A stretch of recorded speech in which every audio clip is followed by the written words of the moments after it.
Hello, welcome to Mark Langley's Horsemanship Podcast, a podcast helping people to understand their horses better, to provide solutions in a calm, connected way. I'm Jenny Barnes. And I'm Mark Langley. Mark, your first question today is about head shaking. Ivan has a mare who shakes her head more under saddle than on the ground. Have you got any suggestions about how you can fix or correct head shakiness and what causes it? Well, I guess firstly, the biggest thing, and I think that Mary yours, she's an ex-pacer, so you can imagine the intense environment that she's been exposed to, and the anxiety that they've gone through, and there's a lot of pressure that horses have never really got to understand. So basically, anxiety, bit chewing, pawing the ground, all that sort of stuff is just anxiety, and the horse's mind somewhere else, and their feet are back here. So once the horse's thoughts are present and in that same environment of where they are, they're not destinating, so they're not really anxious to be somewhere else. So that's one of the best ways to get a horse calm is have them more centered. But I'm going to talk more on the situation of the actual pressure and how you can sort of help your horse with the pressure, like the pressure of the reins and the pressure of the halter and things like that. So something I'd most definitely address is how the horse leads first.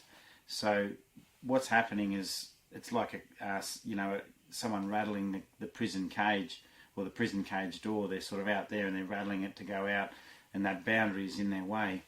And that's because they've never really understood that pressure. So something I'd really be working on all the time is, soft back, soft forward, yield across in all different directions. So the horse brings his thoughts back into the feel, and that turns into a movement. So basically, once the horse is free to move its feet, its mind frees up a lot more as well. So because when you get that brace and the horse knows that it can go in every direction, you just put a feel there, and they think backwards softly and they walk backwards softly, and they carry no brace. Then basically, instead of shaking and fighting and evading that pressure, they start to yield and soften, and they're directed by that pressure. So basically, a lot of leading in all directions. And if you're lowering the horse's head, you're backing it at the same time. You can raise their head a bit and back them and bring them forward, and there's no resistance. And that takes some time with horses. But every day, if you sort of constantly, every time you hold the lead rope, you should be putting a feel through it to ask for something, So it's very common we go and catch our horse and we walk off, and then we pick up the feel in case they don't come. But something I would do all the time is pick up the feel first. When the horse starts to activate to that feel, then we walk with them. So feel first and our body language second, and that just gets us in a habit of putting feel on the horse all the time, and they start to soften and yield to it. And that's the same in the reins. When you move to the reins, when you get a really soft back up and the horse can bring its thoughts back into the back up, it can bring its thoughts into the reins. So lots of nice tight turns where the horse is thinking into the reins, and then going through to sort of hindquarter yields where the horse is just thinking in the left rein and the right rein, and just moving its body and rebalancing in the rein softly is going to help a lot of that head shaking. But it's just a lot of but basically reins or lead rope means change. So anything you do with those reins or lead rope, it means change of thought, change of focus. So bring your thoughts back into what you're doing. If the horse hangs on and destinates all the time when you're picking up the reins, then it's still rattling the cage. So it's really important that you sort of address this, and every transition has a most definite change of thought, and then the horse is going to feel a lot better, and that'll help with that anxiety as well. Kathy has a horse who she is starting under saddle, and she backed this horse 12 months ago and put her out to mature, brought back in, and she's finding that, it's a he, that he's very sensitive with her above him.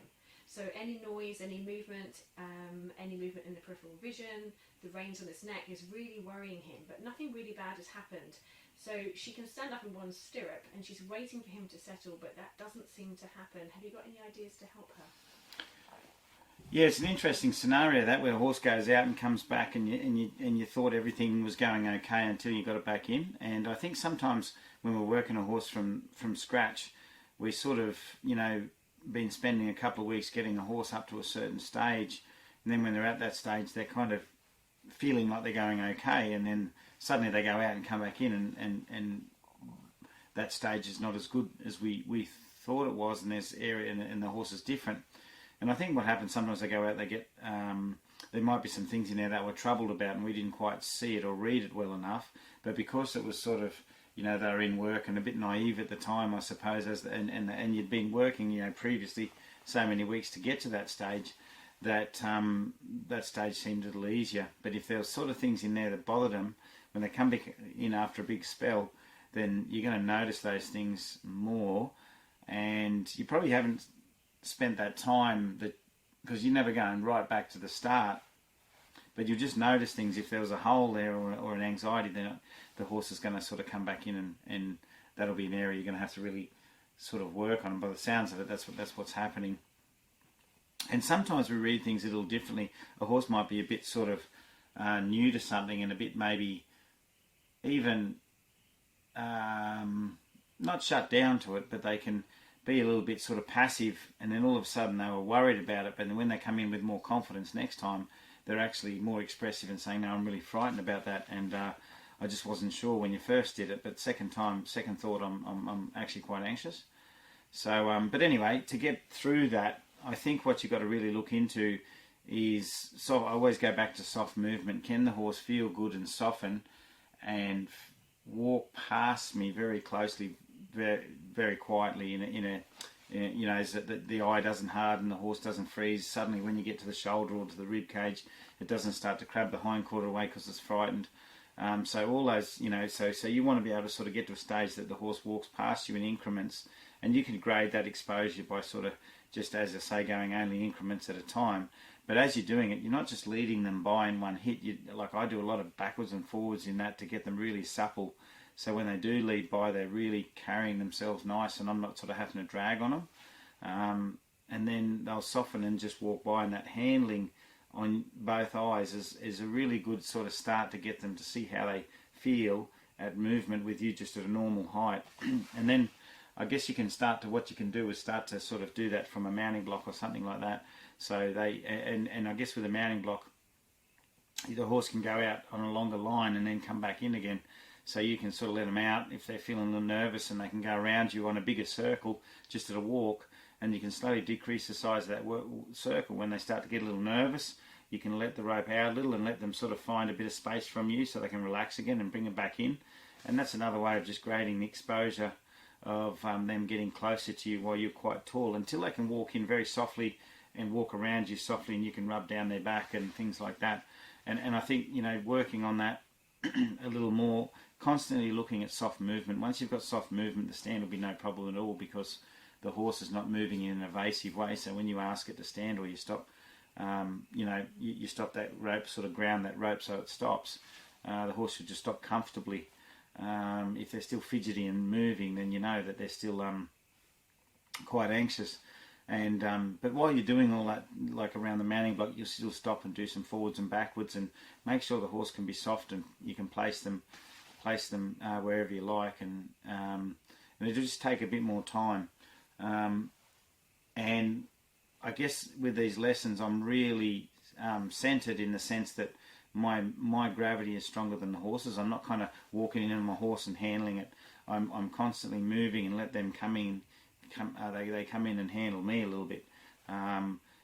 So what I say to people is, you put your hand out, and don't put 50% of your focus on you going and handling the horse and rubbing it. Put all your focus in the leading hand and the way you're walking, and get the horse really listening to the leading hand, and then gently lead it in so you can touch it, so you're not stepping your hand in, the horse is coming into your hand. And I find that's a really good way of getting them soft and confident at coming into us, until we can then start to work down their sides and above them while they're standing. And then leading up to the fence and things like that. Once you've done all those other things and movements, soft and trust is there, then you can just go to a fence and get them lead up beside you at a fence, and just maybe start all over again with that sort of stuff. And stepping up in the stirrup? Yeah, stepping up in the stirrup, that's the other thing. When you get the saddle on, so important. If the horse knows how to move softly around you, just put your foot in the stirrup and just ask them to walk softly around you. If they can't walk softly around you without pinging away, things like that, you know that you still got to work there and you still got to get them used to that. And another great tool is if you've got a pony horse, you know, just set it up so you can just walk around them on a pony horse until you can squeeze in on them and handle them all over, and just keep them gently moving around and take them on a bit of a ride out in the bush, that you're up above them all the time. And you know, you might even carry just a little flag that you can just sort of touch them over while you're riding, and even if you just put a rag on the end of it, you know, if you have that ability to do that, well, you do it, because by the sounds of it, your horse has got to a stage that if it's that nervous, you don't really want to be getting up there while it's kind of like as tight as a drum. Yeah, well done for picking up on the signs and taking it slowly till it's right, because I know with watching Mark, when he gets it right, the next step is work, because it's seamless, and when you get it wrong, then you have problems down the track. Yeah. Okay, the next question might be relevant for quite a few of you out there. It's from Jenny. She says that she's an older, not so confident rider who wants to bring her horse back into work and would like a list of videos to practice, from very basic things going forward, practicing each step before moving to the next. She's going to get together with a group of friends that are all going to help each other along. It sounds terrific. Can you just walk her through, Mark, what you think you'd like her to start to work with, and also a little bit about how you actually think about doing things step by step, because you have a certain take on how to initiate your own horsemanship. Yeah, I think of all the clinics I've been doing over the years, I've felt I've been undoing a lot of people's horsemanship, which is a bit of a shame in a sense for the people. Not a shame, because I guess you know, they did get things out of it, but I guess I've seen a lot of damage done through people going through methods or programs where they're just kind of doing start at the start and go through all the things, and you know, to get your horse trained, because I think sometimes they were doing things with their horses that the horse wasn't ready for. Sometimes, you know, more focused on the method than how the horse was feeling about what it was doing, and whether it was suitable for that horse right there. And so it's really important, I think. And I found I was very wary of putting videos up that people can watch, because I was scared that people would just go, oh, I'm just going to go into that with my horse. And I guess what I want, you know, especially with the videos I put for everyone to learn with, is I want them to sort of go and look at it and go, oh, well, he's working with a shut down horse there, and my horse is like that, and I think that'll work for mine. And you have to go home with your own discretion and kind of work it and you know, use that idea that I'm using on your horse. But if you just wouldn't do that particular lesson on another horse. So a lot of the videos are takes at clinics and things like that, where I'm working with different horses on a certain thing, and that's applicable to some and not applicable to other horses. But on the subscription, there's a lot of videos which show a lot of detail of the early stages of training, which I think is going to be important for what you want. And that's all the young horse starting ones. I mean, anything there, any leading videos that we've got, all that just shows fundamentals of leading. And though you might get in those sections some me working with a troubled horse or something, it'll still be takes on things that could happen, or things you might already be seeing in your horse that you'll still take note of. But the young horse stuff goes into the detail of you know, the little pieces that I sort of piece together to get the horse to understand something. So they're very good. Even the foal handling is really good, you know, in the concepts of leading and stuff like that, and picking up their feet, because it goes through the concept of what you're wanting in the horse later on. And yeah, as I said, leading. And there's also how to use a flag. I was so wary about, you know, even showing people how to use a flag, because over the years I saw so many damaged horses from incorrect flag use and the constant use of flags to drive horses, that I was very scared of even sort of maybe showing someone how to use a flag. But so there's even a video on maybe some ideas on how to use a flag and what I use it for so you don't just go and get one and chase your horse over the fence and go, I wonder what went wrong. So yeah, but anyway, if you have a look, there's a lot of that foundational stuff's really important, and then as you get a feel of it, you'll start to work and pinpoint little videos that might be suitable for your horse. That you want to go in more depth, or you might see that something's not quite working, and the videos will show you how to help with those. And also, I might just add very quickly that don't forget that there is the challenge, which will walk you through how to establish a really good relationship with your horse, and then some of the fundamentals that Mark incorporates into everything he does, kind of all there in the challenge as well. So that would be a good one to work through. You can learn more from Mark online through his online training videos. Just search Mark Langley Horsemanship.